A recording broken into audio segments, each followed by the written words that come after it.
المسلمين الذين أذهب الله عنهم الرجس وطهرهم تطهيرا.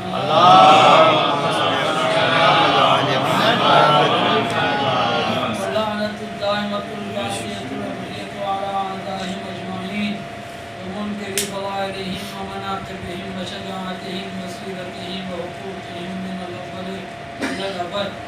أما بعد فقال المعصوم المهدي وطاووس أهل الجنة السلام.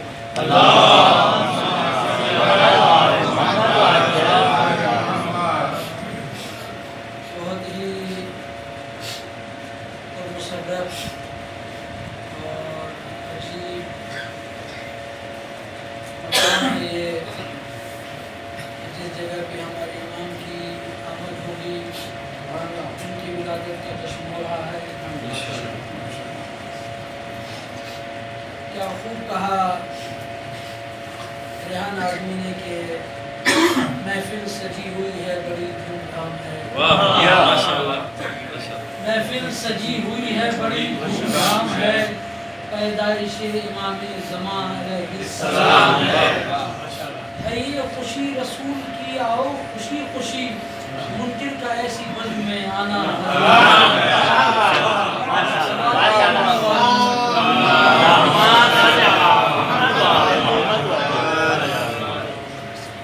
عزیزان محترم، اس امام کی ولادت کی خوشی میں ہم جمع ہوئے ہیں.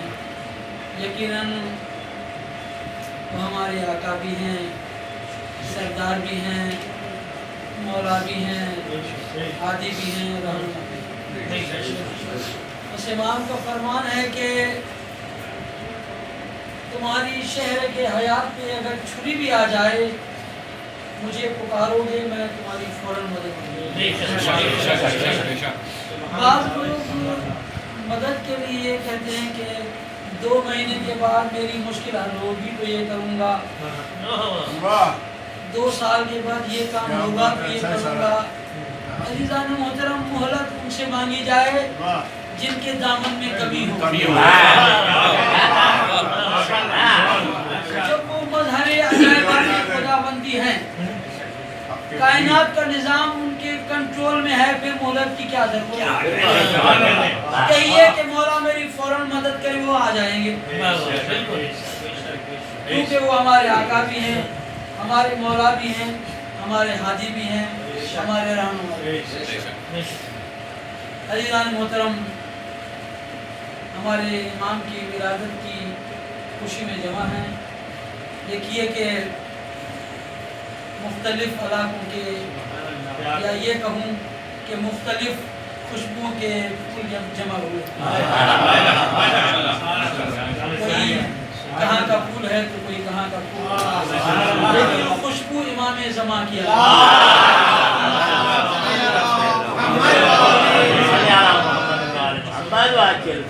وہ آئیں گے، ہم کو زیارت ہوگی، وہ آئیں گے، ہم کو زیارت ہوگی، مرکز سے اٹھ کے آنے کی اجازت ہوگی.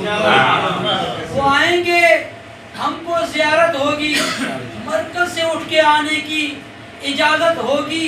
ہوں گے عیسیٰ، پڑھائیں گے آپ نماز. ہوں گے عیسیٰ، پڑھائیں گے آپ نماز. 2 قدم آگے نبوت سے امام حضرت عیسیٰ بھی آئیں گے. عزیزان محترم، سب سے پہلے جو امام کی بیعت کریں گے، جب امام کا ظہور ہوگا اسی مکے کی سرزمین پہ، وہ سب سے پہلے بیعت کرنے والے عیسائی ہوں گے. ان کے بعد یہودی ہوں گے، تیسرے نمبر پہ مسلمان ہوں گے. تیسرے نمبر پہ سبحان اللہ.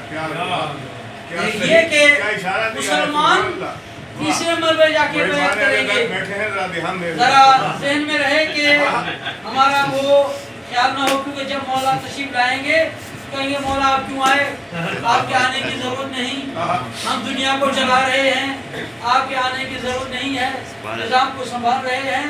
تو عزیزو، ظاہر ہے کہ جس عیسیٰ کو ماننے والے ہوں، جب وہ عیسیٰ امام کے پیچھے کھڑے ہو کے نماز پڑھے گا، وہ کیوں نہیں امام کی بیعت کریں گے؟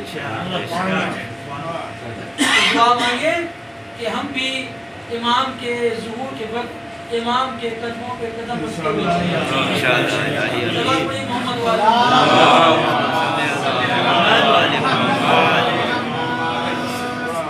لیکن صحیح کہہ گیا کہ ظہور اور ولادت میں فرق ہے. انشاءاللہ امام ظہور فرمائیں گے یقیناً.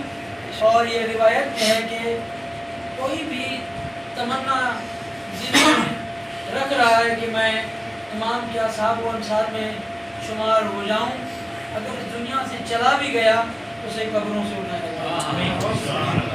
مر بھی گئے تو کیا ہوا؟ جس طرح ظاہر ہے کہ ہم یہ کہتے ہیں نا زیارت میں اے وارث انبیاء، اے وارث آدم، اے وارث نوح، تو امام زمانہ تمام کے وارث ہیں. تو حضرت ابراہیم سے جب پوچھا گیا اطمینان قلب کے لیے ہمیں بتائیں کہ کس طرح موت آتی ہے، تو پرندوں کو ٹکڑے ٹکڑے کیا گیا تھا، قیمہ بنایا گیا تھا. جب آواز دی تو کس طرح اٹھے؟ مر بھی گئے، خاک بھی ہو گئے.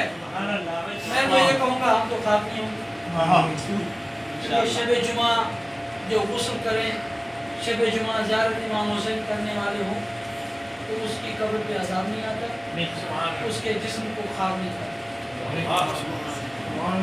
یہ ذہن میں رہے کہ ہمیں غسل زیارت بھی کر، غسل جمعہ بھی کرنا چاہیے. شب جمعہ کم از کم امام حسین کی زیارت پڑھنی چاہیے، چاہے ایک لفظ کیوں نہ ہو، چاہے اپنی زبان سے کیوں نہ ہو. اگر ہم یہ زیارت پڑھیں گے تو نہ ہمیں قبر کی مٹی کھائے گی، نہ ہی ہمیں ختم کر سکتی ہے، بلکہ وہ مٹی محافظ بن جائے گی کہ اس کی حفاظت کرنی ہے. مکے کی سرزمین پہ ہیں. کیا خوب کہا نایاب ہلوری نے کہ کعبے کی خاک لائے کے سجدہ تو ہے مگر،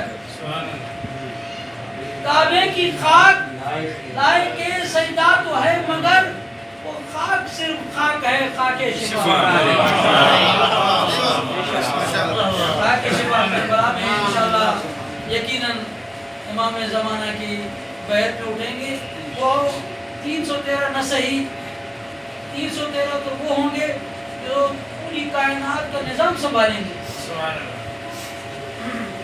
حضرت سلیمان نبی جن کا ایک صحابی عاصم بن برقیہ جس کو قرآن نے ذکر کیا، کہ جب حضرت سلیمان نے کہا کہ کون ہے جو تخت بلقیس کو میرے سامنے حاضر کرے، کسی نے کہا کہ اتنی دیر میں، کسی نے کہا اتنی دیر میں.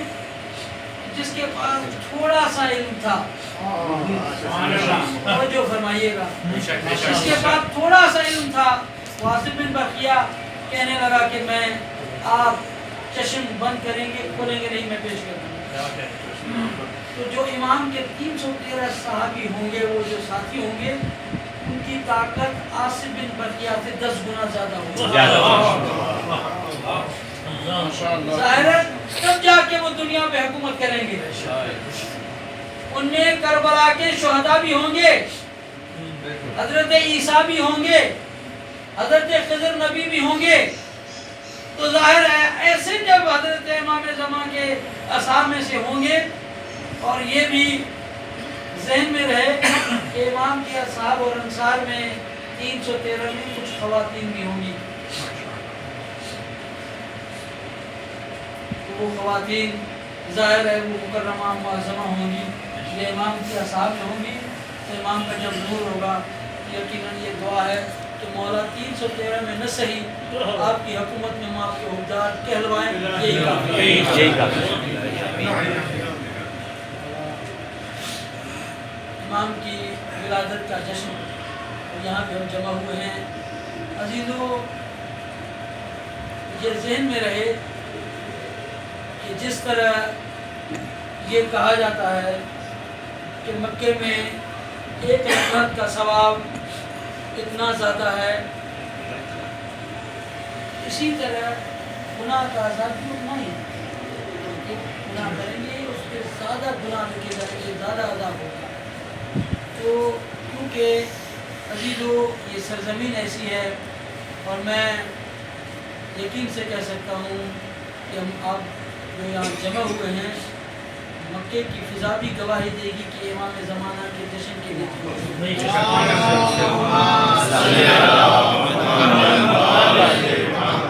کعبہ گواہی دے گا کہ یہ سب جمع ہوئے ہیں امام زمانہ کی ولادت کے لیے، جشن کے لیے۔ اور عزیزو کیا خوش قسمتی ہے آپ کی اور ہماری، امام کا ظہور بھی اسی خانہ کعبہ کی طرف، اور یہ سعادت ہمیں ملے گی۔ یہ معصوم کی نشانیوں میں سے نشانی ہے کہ میں شاید ہندی نہیں جانتا، آپ میں سے کوئی سندھی نہیں جانتا، آپ میں سے کوئی فارسی نہیں جانتا، امام کی نشانیوں میں سے وہ دنیا کی تمام زبانوں پہ عبور رکھتے ہیں۔ جب امام کا ظہور ہوگا، امام فرمائیں گے الا یا اہل العالم انا المہدی، اے اہل عالم میں مہدی ہوں۔ ہر ایک کے کان پہ آواز سنائی دے گی، اور جس جس کے دل میں امام کی محبت ہوگی وہ چل کے پہنچے گا۔ تو یہ یقیناً خانہ کعبہ میں جب جائیں تو دعا کہ مولا ہمیں اتنی سعادت مل سکے کہ جب امام کی آواز ہو اب اپنے گھر کے الجھنوں میں، اپنی ذاتی الجھنوں میں الجھے نہ ہوں، بلکہ جیسے امام پکارے فوراً امام کی آواز پیدا کر دیں۔ امام کی ولادت کا جشن ہے، کیا بہترین محفل ہے۔ وہ امام جس کے بارے میں یہ ارشاد ہے المہدی و طاؤس اہل الجنہ، امام زمانہ کے بارے میں کہ اہل جنت کے لیے یہ مور کی طرح خوبصورت ترین شخصیات۔ ہماری معصومین میں سے 14 معصوم انبیاء گزرے، کسی کے لیے یہ لفظ نہیں ہے سوائے امام زمانہ۔ اتنے خوبصورت ہوں گے کہ جس طرح ہم کہتے ہیں پرندوں میں مور سے زیادہ کوئی خوبصورت نہیں ہے، تو امام زمانہ بھی طاؤس و اہل جنت، اہل جنت میں ظاہر ہے کہ رسول خدا کی حدیث ہے کہ اہل جنت میں خوبصورت جائیں گے، جوان جائیں گے، تو 2 شخص رونے لگے، حضرت فیضہ اور حضرت کمبر۔ کیوں رو رہے ہیں؟ کہ خوبصورت جائیں گے اور جوان جائیں گے، یہ بوڑھے بھی ہیں اور رنگ کے کالے کالے۔ جو بھی جنت میں جائے گا وہ اپنے کردار کے ذریعے سے ایسا منور ہو جائے گا کہ اس کا چہرہ نورانی بن جائے گا۔ تو حضرت آدم سے لے کر خاتم تک، خاتم سے لے کر امام حسن عسکری تک سب خوبصورت ہوں گے۔ ان میں جو طاؤس ہوگا، جو سب سے زیادہ خوبصورت ہوگا،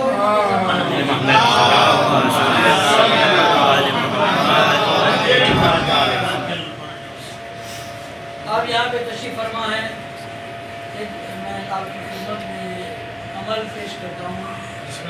ظاہر مشکلات ہر ایک پیش آتی ہیں، اگر آپ کو کوئی کسی کو بھی مشکل پیش آ جائے، اگر وہ پڑھے، یقین جانے اس کی مشکل ایسی کوئی مشکل نہیں ہوگی جو حل نہ ہو، رد نہ ہو، فوراً مشکل حل ہو جائے۔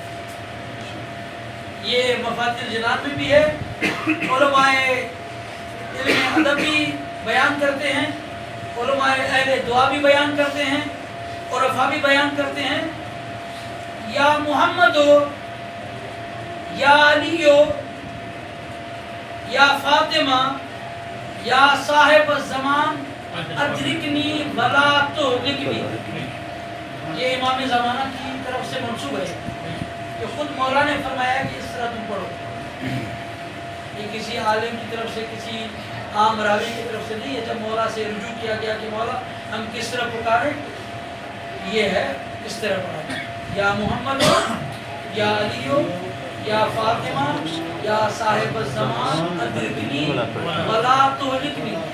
ظاہر ہے آپ عرب کی سرزمین پہ ہیں، اگر عربی گرامر کے لحاظ سے دیکھا جائے تو ہونا کیا چاہیے، یا محمد ہو یا علی ہو یا فاطمہ یا صاحب زمان ادرکونی ولا تہلکونی، آپ سب ہماری مدد کریں، ہمیں ہلاکت سے نہ بچائیں، ہونا یہ چاہیے۔ لیکن لفظ کیا ہے؟ اے محمد، اے علی، اے فاطمہ، اے صاحب زمان، آپ میری مدد کریں اور آپ ہی ہمیں ہلاکت سے بچائیں۔ کسی نے توسل کیا امام سے، مولا یہ صحیح ہے؟ یہ صحیح ہے۔ تو مولا نام خطاب 4 کیے، لفظ مفرد کا ہے، صرف آپ کو خطاب ہے، کیوں؟ اس لیے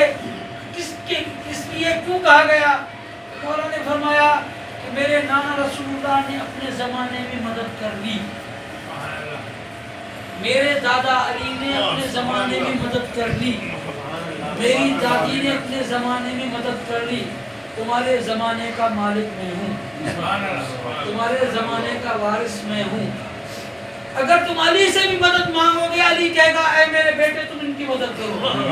کیا کہنے؟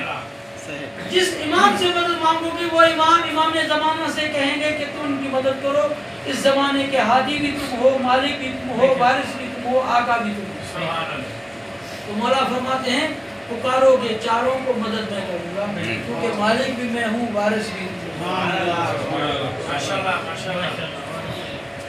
اگر کوئی مشکل میں ہے تو کم از کم 79 مرتبہ 79 مرتبہ ایک ہی جگہ پہ بیٹھ کے یہ پڑھے، یا محمد ہو یا علی ہو یا فاطمہ یا صاحب زمان ادرکنی ولا تہلکنی، یقین جانیے اٹھنے سے پہلے اس کی مشکل رضیدان محترم، امام زمانہ علیہ السلام یہ کہہ سکتے ہیں کہ ہماری آنکھوں سے وہ اوجھل ہے، لیکن وہ ہمیں دیکھ رہے ہیں، ہمارا اٹھنا، ہمارا بیٹھنا، ہمارا چلنا، ہمارا پھرنا ان سے جو ہے کہ غائب نہیں ہے۔ اس زمانے میں نہ خدا کے حضور سے ہم غائب ہو سکتے ہیں، نہ اپنے امام زمانہ سے غائب ہو سکتے ہیں، وہ دیکھ رہے ہیں۔ اور یقین جانیے کہ جس طرح مولا نے فرمایا تھا کہ میری 2 انگلیوں کے درمیان، آپ مکے کی سرزمین پہ ہیں، بڑا رش ہے مکے میں طواف کرنے والے، غالباً یہ چوتھے امام سے کہا گیا تھا کہ بڑا رش ہے، مولا 2 انگلیوں کے درمیان دیکھیں کتنا رش ہے۔ مولا نے فرمایا ذرا دیکھو، تو چند افراد تھے، باقی حیوان تھے۔ عزیزو، امام ہمیں دیکھ رہے ہیں، کون ہے جو دیکھے کہ مجھے امام کے آمد کی کتنی ضرورت ہے، ظہور کی کتنی ضرورت ہے۔ صرف یہ نہیں ہے کہ میں بیمار ہو گیا تو شفا کے لیے میں نے بلایا مولا میری مدد کریں، گھر میں مشکل آئی، نہیں، مولا آپ آ جائیں، چاہے آپ کے آنے سے فلاں مشکل آیاتی آ جائے، کائنات میں انقلاب آ جائے گا، کائنات میں ایسا انقلاب آئے گا کہ شیر اور بکری ایک جگہ پہ پانی۔ ظاہر ہے کہ ان کے آنے سے بہت ساروں پہ تلواریں چلی، اب نہیں ہوں گے جو مشکل جو ہے کہ مولا کی مخالفت کریں گے کہ مولا تشریف لائیں اور آپ کا شدید انتظار۔ اب تو امام کے نام پہ نام لے کے شناخت کر کے مارا جا رہا ہے۔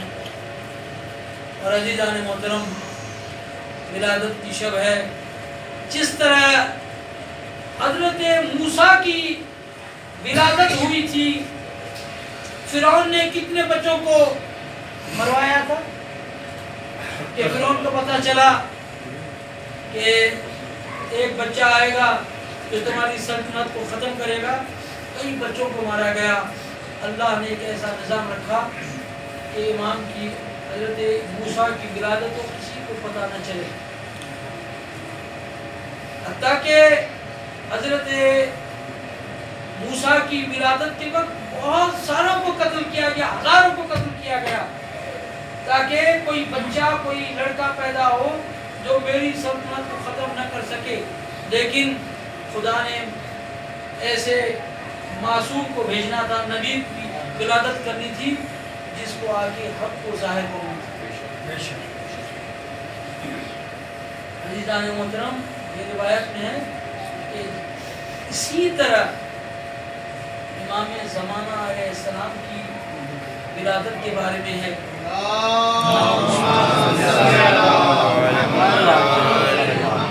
سامرہ میں کئی بچوں کو مارا گیا، جو خواتین حاملہ تھی ان کے بچے گرائے گئے کہ وہ بچہ آئے گا کہ دنیا میں ایسے کرے گا انقلاب لائے گا۔ امام زمانہ کی جب اس دنیا میں ولادت ہوئی گی، حتیٰ کہ گھر والوں کو بھی پتہ نہیں چل سکا کہ مولا کی ولادت کب ہوئی۔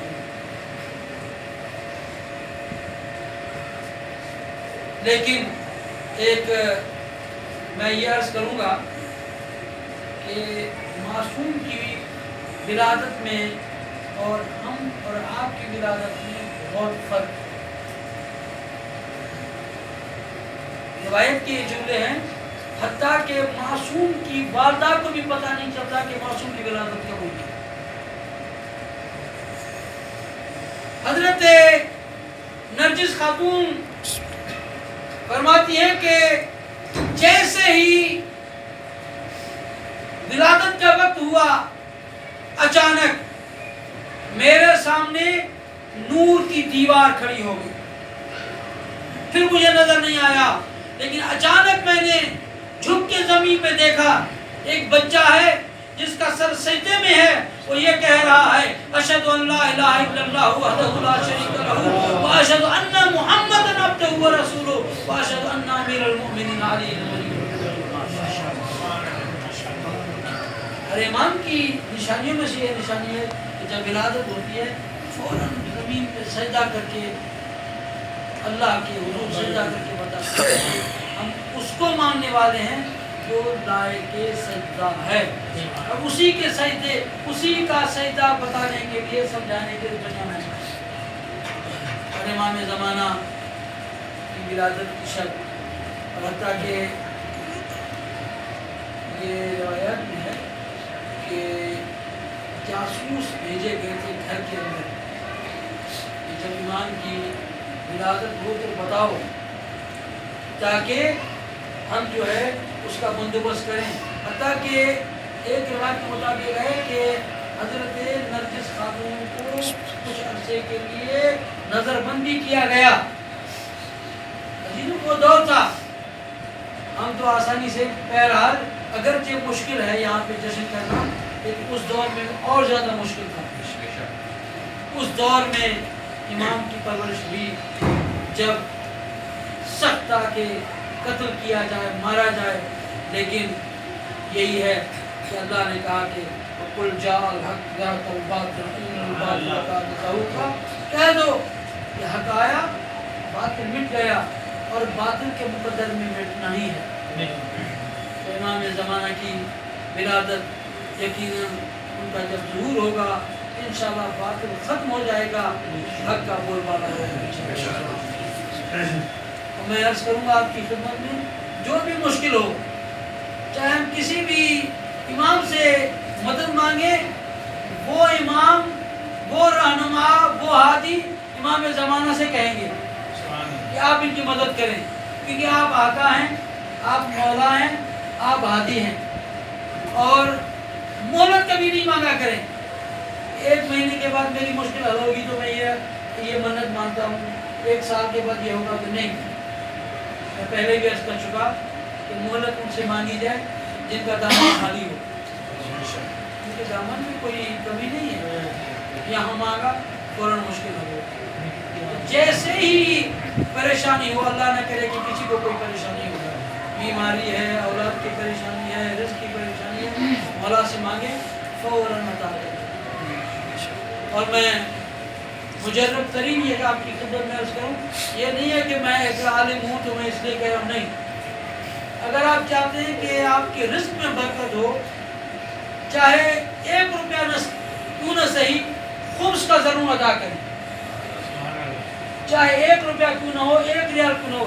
یہ نہیں ہے کہ 1000 ریال ہو تو میں خمس دوں گا، 1000 روپے ہو تو خمس دوں گا. نہیں، چاہے 1 پیسہ کیوں نہ ہو، 1 دن کا کیوں نہ ہو، آپ کچھ کا ادا کریں. دیکھیں کس طرح امام زمان آپ کی مدد کرتے ہیں.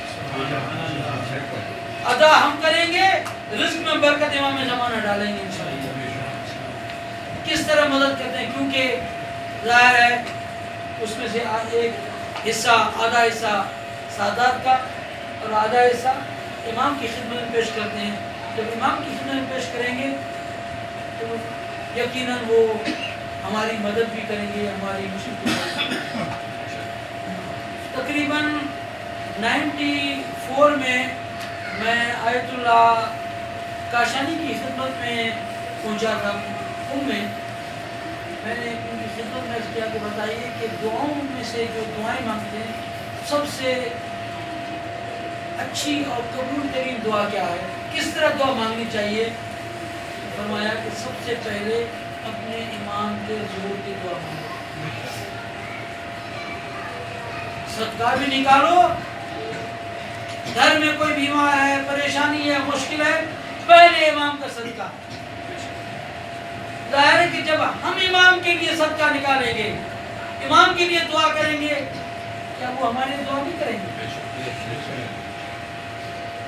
اس لیے مولا فرماتے ہیں کہ اے میرے ماننے والوں، مجھے تمہاری دعاؤں کی شدید ترین ضرورت ہے.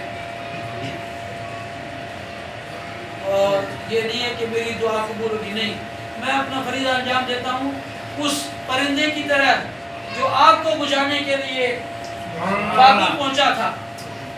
میری دعا کا اثر ہو یا نہ ہو، لیکن میں یہ دعا کروں گا، اے میرے اللہ میرے امام کو ظہور فرما. میں یہ دعا کروں گا، اس کے بعد امام کے کانوں تک یہ ہماری آواز جائے گی تو مولا کہیں گے یہ بیمار ہے، اس کو شفا عطا فرما، اس کے رزق میں پریشانی ہے، اس کے رزق میں برکت عطا فرما، اس کو اولاد میں، اس کو اولاد عطا فرما. اگر ہماری زندگی امام کے لیے وقف ہے تو یقین جانیے کہ امام بھی ہماری ہر پریشانی کو دور کرے گا. صلوات پڑھیے امام کے.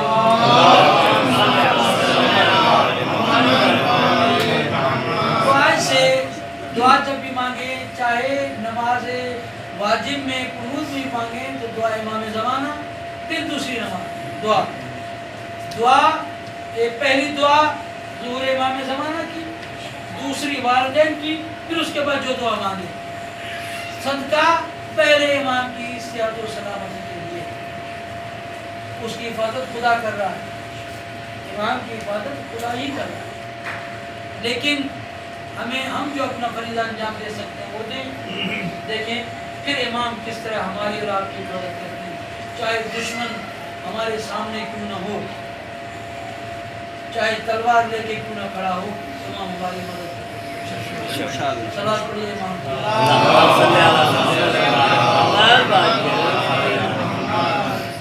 مہدی بھی تیرا نام ہے آخری امام، مہدی بھی تیرا نام ہے آخری امام، چلوا تیرا غلام ہے آخری امام، چھوٹا سا تجھ سے کام ہے آخری امام. رسوائیاں جہاں ہوں وہ بستی اجاڑ دے، ہر دشمن شبیر کا چہرہ بگاڑ. دعا ہے کہ یا اللہ تجھے اس امام کی ولادت کا واسطہ، اس آقا کی ولادت کا واسطہ، جس گھر میں یہ جشن ہے، اس گھر میں جو پریشانیاں ہیں دور فرما. گھر پہ، گھر والوں پہ اپنی رحمتیں، برکتیں، رحمتیں، کرامتیں نازل فرما. جتنے بھی اپنے گھروں کو چھوڑ کے یہاں پہ جمع ہوئے ہیں، کوئی کسی پریشانی میں ہے، کوئی کسی پریشانی میں ہے، کوئی کسی پریشانی میں ہے.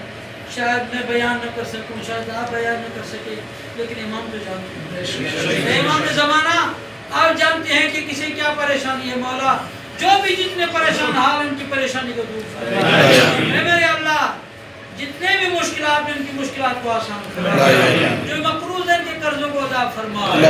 جو بیماروں نے شفا کلیہ عطا فرما. جو بھی اولاد انہیں اولاد نرینہ عطا فرما. جنہیں اولاد عطا کی ہے انہیں اولاد نرین، انہیں صاحب اور جو جنہیں اولاد عطا کی ہے انہیں محمد و آل محمد کی محبت پہ قائم اور دائم فرما، جنہیں اولاد نہیں ہے انہیں اولاد نرینہ عطا فرما، ہمارے ماؤں بہنوں کے پردوں کی حفاظت فرما، جو سفر میں ان کے سفر کو بھی خطر فرما، جو حضر میں ان کی حفاظت فرما، اور سب کو کربلا، نجف، کاظمین، سمرہ، مکہ، مدینہ، مشہد، شام کی بار بار زیارہ نصیب فرما، اور جو زیارات کر رہے ہیں اپنی دربار میں قبول فرما، مرنے سے پہلے امام کے چہرے اقدس کی زیارت نصیب فرما۔ یا اللہ اس وقت تک ہمیں موت نہ دینا جب تک ہمارے کانوں میں یہ آواز نہ آئے، اے حسین کے عزادار تم سے حسین کی ماں راضی ہے، سیدہ کو ہم سے راضی و خوشنود فرما، حضرت زہرا کو ہم سے راضی فرما۔ یا اللہ ہماری دعائیں ہمارے امام زمانہ کا جلد ظہور فرما، ہمارے آقا کا جلد ظہور فرما۔ اگر ہم اس قابل نہیں ہیں کہ امام کی زیارت نہ کر سکیں، یا اللہ اب ہمیں اس قابل فرما کہ امام کے چہرے اقدس کی زیارت کر سکیں، مرنے سے پہلے معرفت والی امام کی زیارت نصیب فرما، ہم سب کی پریشانی کو دور فرما، علماء مراجع کا سایہ ہمارے سروں میں قائم، جتنے مومنین، جتنے علماء، جتنے مراجع خدمت دین کر رہے ہیں، یہ نہیں ہے کہ عالم صرف، جتنے بھی مومنین، علماء، مراجع، جتنے بھی خدمت کر رہے ہیں، دین کی خدمت کر رہے ہیں، انسانیت کی خدمت کر رہے ہیں، یا اللہ ان کی توفیقات خیر ملا فرما، ان کی پریشانی کو دور فرما، مشکلات کو آسان فرما، شر شیاطین الانس والجن سے محفوظ فرما، ہمارے آقا کا سایہ ہم پہ قائم اور دائم فرما، ہمارے آقا کا جلد ظہور فرما۔ ربنا تقبل منا، یا اللہ جتنے بھی رزق روزی کے حوالے سے پریشان ہیں، جتنے بھی پریشان ہیں ان کے رزق میں وسعت و برکت، اس مجلس میں، اس جشن میں جو پریشان ہیں، جو بیماروں نے صحت دی، کرائے صاحب کو صحت دی، اور وہ شرعی حاجت میں پوری فرما۔ جب ہم اپنے وطن سے چلے ہوں گے، خدا جانے کسی نے کیا دعا کی کہا ہوتا ہے، اب تو نام بھی بھول چکے ہیں، اے خدایا تو عالم الغیب ہے، یہ امام زمانہ کا واسطہ ہے، جس نے میرے تمہاں سے دعا کے قائم کی دعا کو مستجاب پریشانی کو دور فرما، مشکلات کو آسان فرما، ہمارے عزیز و اقارب کی پریشانی کو دور فرما، مشکلات کو آسان فرما، جو ہمارے عزیز و اقارب اس دنیا سے چلے گئے ہیں ان کی قبروں کو نور محمد و آل محمد سے منور فرما، ان کی قبروں پہ رحمتوں کا نزول فرما، ہمارے والدین کا اگر جو زندہ ہیں ان کا سایہ قائم اور دائم فرما، دنیا سے چلے گئے ان کی مغفرت فرما، ہمارے شو عزیز و اقارب میں نہیں آ سکے ہیں زیارات کو انہیں زیارات نصیب فرما، جس نے تمہاں سے دعا کے لکھا ہے میں پھر وہی کہوں گا ان کی دعاؤں کو مستجاب فرما، بعض کے نام ذہن میں ہیں، اس کے نام ذہن میں نہیں، یا اللہ ان کی دعاؤں کو مستجاب فرما، ان کی پریشانی کو